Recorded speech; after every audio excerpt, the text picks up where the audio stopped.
Chief justice ने ये तस्लीम कर लिया है कि वो DGISI और DGMO से जो है वो उनकी मुलाकात हुई है। मुज़ाकरात के हवाले से जो बात थी, इस पर खुलकर PDM में इख्तिलाफ सामने आया और सबसे पहले इस पर बात करते हैं कि कौन सी जमातें थी कि जिन्होंने मुज़ाकरात के हवाले से बिलावल का साथ दिया कि मुज़ाकरात होने चाहिए तहरीक इंसाफ के साथ, और कौन सी जमातें थी कि जिन्होंने खुलकर इसका इख्तिलाफ किया कि नहीं, तहरीक इंसाफ के साथ मुज़ाकरात नहीं होने चाहिए। एक सूरत चीफ जस्टिस साहब ने कहा है कि हो सकती है कि इलेक्शन डिले कर दिए जाए। वो सूरत कौन सी है अभी बताता हूं जी। बिस्मिल्लाहिर्रहमानिर्रहीम, अस्सलाम वालेकुम। मैं हूं अनीस हमदानी और आप देख रहे हैं हमारा फेसबुक और यूट्यूब चैनल। नाज़रीन, आज सुप्रीम कोर्ट में अहम पेशरफ्त हुई है। चीफ जस्टिस ऑफ पाकिस्तान ने बता दिया है कि इलेक्शंस कब होने जा रहे हैं, और इसके अलावा चीफ जस्टिस ने यह तस्लीम कर लिया है कि वो DGISI और DGMO से जो है वो उनकी मुलाकात हुई है। जो मैंने 3-4 दिन पहले एक पोस्ट की थी कि पैगाम पहुंचा दिया गया है, तो इस पर बहुत सारे लोगों के कमेंट से लोग दोस्त पूछ रहे थे कि कौन सा पैगाम पहुंचा दिया गया है, सनसनी आप खामखा एक फैला रहे हैं। तो मैंने वहां पर भी यही लिखा था कि कुछ दिन में सुप्रीम कोर्ट के फैसलों से आपको ये पैगाम नजर आना शुरू हो जाएगा। तो आज जो पेशरफ्त हुई है सुप्रीम कोर्ट में, उस पर बात करेंगे। इसके अलावा बात करेंगे कि हुकूमती इत्तेहाद जो है उसमें खुलकर जो तकसीम है वो सामने आ गई है, इख्तलाफ खुलकर हमारे सामने आ गए। क्योंकि कल जो मीटिंग हुई है वजीर आजम हाउस में, उसमें बिलावल भुट्टो जरदारी साहब ने ये कहा है कि हमने अपनी पार्टी से, चूंकि पीपल्स पार्टी PDM का हिस्सा नहीं है, तो उन्होंने कहा जी हमने अपनी पार्टी से 3 रुकनी कमेटी तश्कील दी है जो मुज़ाकरात करेगी, पहले इत्तेहादियों के साथ और फिर तहरीके इंसाफ के साथ, जिसमें कमर जमान कायरा साहब है, यूसुफ रज़ा गिलानी साहब है और नवीद कमर साहब है। तो मुज़ाकरात के हवाले से जो बात थी, इस पर खुलकर PDM में इख्तिलाफ सामने आया और सबसे पहले इस पर बात करते हैं कि कौन सी जमातें थी कि जिन्होंने मुज़ाकरात के हवाले से बिलावल का साथ दिया कि मुज़ाकरात होने चाहिए तहरीक इंसाफ के साथ, और कौन सी जमातें थी कि जिन्होंने खुलकर इसका इख्तिलाफ किया कि नहीं, तहरीक इंसाफ के साथ मुज़ाकरात नहीं होने चाहिए। तो नाज़रीन, सबसे पहले BNP जो है उन्होंने कहा कि बिल्कुल मुज़ाकरात होने चाहिए। ANP ने इत्तफाक किया कि मुज़ाकरात होने चाहिए। MQM ने कहा कि जी बिल्कुल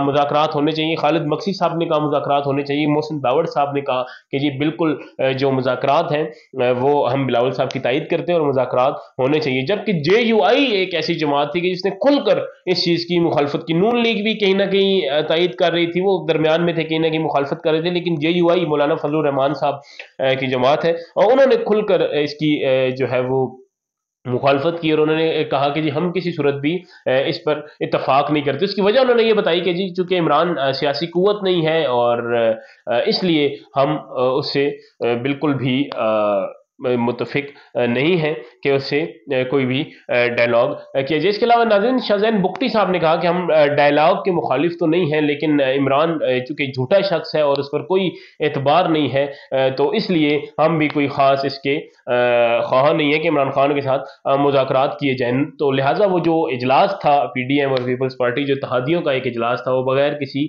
नतीजे के, बगैर किसी इतफाक के वो इजलास ख़त्म हो गया। नाज़रीन, इस हवाले से एक छोटी सी बात करूँगा कि वाकई इस वक्त अगर मुल्क को कोई चीज़ बचा सकती है तो वो यही है कि तमाम सियासी जमातों को मिलकर बैठना चाहिए और इस पर बात, क्योंकि कोई भी सियासी जमात, नाज़रीन तहरीक इंसाफ भी इस वक्त इलेक्शन के लिए तैयार नहीं है, क्योंकि आज आखिरी दिन थी कागजात नामजदगी के लिए और अपने जो आपकी जो कैंडिडेट्स हैं MPA के लिए, जो पंजाब हुकूमत के लिए, पंजाब इलेक्शन के लिए जो आपके MPAs हैं, उनकी लिस्ट फाइनल करने की आखिरी डेट थी, लेकिन तहरीक इंसाफ की तरफ से भी वो लिस्ट फाइनलाइज नहीं की गई। तो इससे ये साबित होता है कि वो भी कहीं ना कहीं इलेक्शन के लिए तैयार नहीं है, लेकिन वो चूंकि अपना बयानिया बना चुके और वो आवाम को इस पर इस्तेमाल कर रहे हैं, तो वो बयानिया बनाने में तो उनकी क्या ही बात है। अच्छा, आज नाज़रीन सुप्रीम कोर्ट में जो एक बड़ी अहम डेवलपमेंट हुई है, बड़ी अहम समात हुई है। समात ये हुई है कि जी वजीर दिफा ने एक ही दिन इलेक्शन करवाने की इस्तदा की थी सुप्रीम कोर्ट में और आज 11:30 बजे उसकी हेयरिंग थी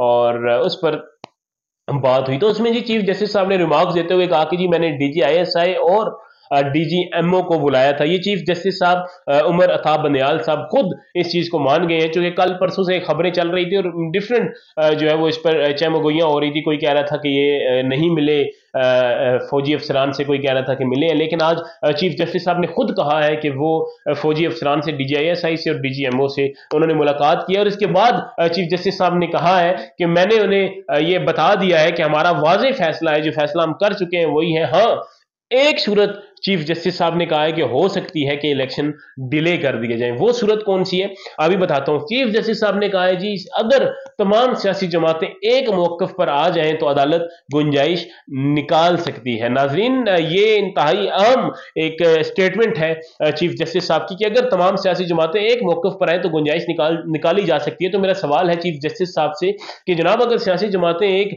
मौकफ पर आ जाए, एक प्लेटफॉर्म पर आ जाए, तो आइन में से गुंजाइश कैसे निकल सकती है? आपने तो पिछले 2 माह से आइन आइन आइन की रट लगाई हुई है। तो अगर सियासी जमातें तो अपने मफाद के लिए एक जगह पे आ भी जाती हैं, लेकिन अगर सियासी जमातें आ जाती हैं तो फिर गुंजाइश किस तरह आप आइन में से निकालेंगे? आप तो ये कह रहे हैं कि आइन बिल्कुल इजाजत ही नहीं देता कि इसको लेट किया जाए, और अब आप कह रहे हैं कि सियासी जमातें अगर एक मौकफ पे आ जाए तो इसमें से हम गुंजाइश निकाल सकते हैं। तो मुझे बहरहाल ये चीफ जस्टिस साहब की कोई बात समझ नहीं आई। इसके अलावा जी, अटॉर्नी जनरल साहब ने वहां पर रिमार्क्स दिए जब चीफ जस्टिस साहब बात कर रहे थे। उन्होंने कहा जी, हुकूमत को वक्त दें, सिवाय JUI के तमाम जो जमातें हैं वो राजी हैं इस पर कि मुज़ाकरात होने चाहिए। आज बिलावल भुट्टो जरदारी साहब JUI के जो अमीर हैं मौलाना फजलुर रहमान, उनसे मिलेंगे और फिर देखेंगे कि वो उनको कायल कर पाते हैं या नहीं। तो इसके अलावा जी, चीफ जस्टिस साहब ने इसके अलावा ये भी कहा है कि मतलब अगर हम लोग चले जाते हैं या हम यहाँ पर नहीं होते, हम रिटायर हो जाते हैं, तो हमारे जाने के बाद हमें अच्छे अल्फाज में याद किया जाए।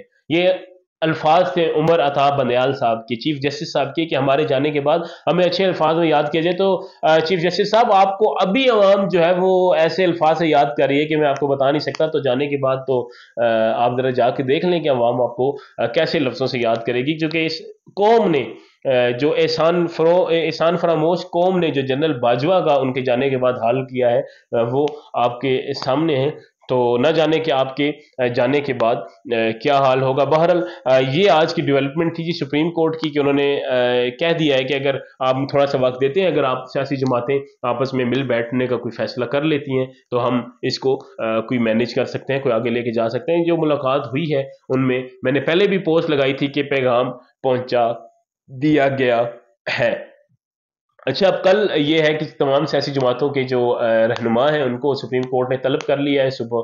तो देखते हैं कि कल क्या डेवलपमेंट होती है, आपको बताएंगे। अच्छा नाज़रीन, आखिर में एक छोटी सी खबर ये भी बताता चलूँ कि इमरान रियाज खान और इकरारुल हसन साहब का जो तनाज़ा चल रहा है, उसके हवाले से मैंने पहले भी वीडियो भी बनाई थी और मैंने आपको कंप्लीट वो बताया था कि उनका क्या मसला है और क्या उनके दरमियान में ये तनाज़ा चल रहा है। तो ट्विटर पे एक पेज है एक्सपोज प्रोपेगेंडा के नाम से, उन्होंने एक ट्वीट किया, एक ट्वीट को बेसिकली कोट किया, गालिबन इमरान रियाज खान साहब की ट्वीट थी या किसी, हाँ शायद इन्हीं की थी। तो उन्होंने इसको कोट किया और उन्होंने कहा जी कि 2018 से पहले जो हालात थे, इमरान रियाज खान साहब कह रहे थे कि अब अवाम जो है, इंडिया एक तरफ कहाँ पहुंच चुका है और दूसरी तरफ अगर हम देखें तो जो पाकिस्तान है वो अभी तक रजीम चेंज के असरात को भुगत रहा है। ये ट्वीट थी इमरान रियाज खान साहब की।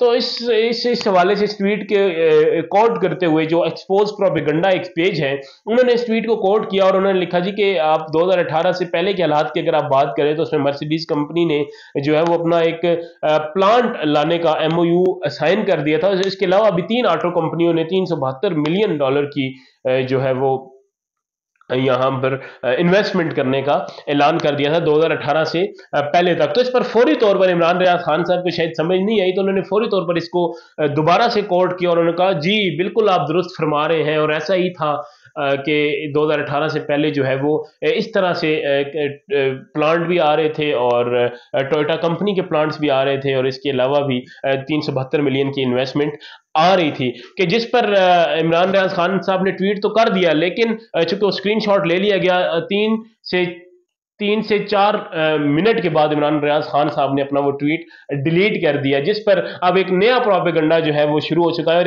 इकरारुल हसन साहब ने उस ट्वीट को अब चूंकि उस ट्वीट का स्क्रीनशॉट ले लिया गया था और एक्सपोज प्रोपेगेंडा जो पेज है उन्होंने उसके बाद उस ट्वीट को जो है वो पोस्ट किया कि इमरान रियाज खान साहब ने ये समझ नहीं आई कि इमरान खान साहब का दौर था, ये नवाज शरीफ साहब का दौर था, तो उन्होंने इमरान खान साहब का दौर समझ के इसको रीट्वीट कर दिया। लेकिन इकरारुल हसन साहब ने फिर भी ये मौका हाथ से जाने ना दिया और उन्होंने इस ट्वीट को जो एक्सपोज प्रोपेगेंडा की तरफ से था रीट्वीट करते हुए कहा कि इमरान रियाज खान साहब को मालूम है कि शायद ट्विटर मोनेटाइजेशन लाने लगा है, तो वो बगैर सोचे समझे अंधाधुंध कोई भी ट्वीट जो है इन दिनों कर देते हैं, झूठ सच देखे बगैर। लेकिन जब ट्वीट करने के बाद इमरान रियाज खान साहब को ये अंदाजा हुआ कि ये ट्वीट तो नवाज शरीफ के दौर का था और ये तरक्की जो बताई जा रही है ये नवाज शरीफ साहब के दौर की थी, तो उन्होंने इस ट्वीट को फौरन डिलीट कर दिया। इसके अलावा भी नाजरीन बहुत सारे ऐसे ट्वीट्स हैं, बहुत सारी ऐसी चीज़ें इमरान रियाज खान साहब की तरफ से जो हमारे सामने आ रही हैं, उन पर भी लम्हा बलम्हा बात करते रहेंगे। आज के लिए इतना ही, इजाज़त दीजिए, अगले व्लॉग तक के लिए अल्लाह हाफिज़।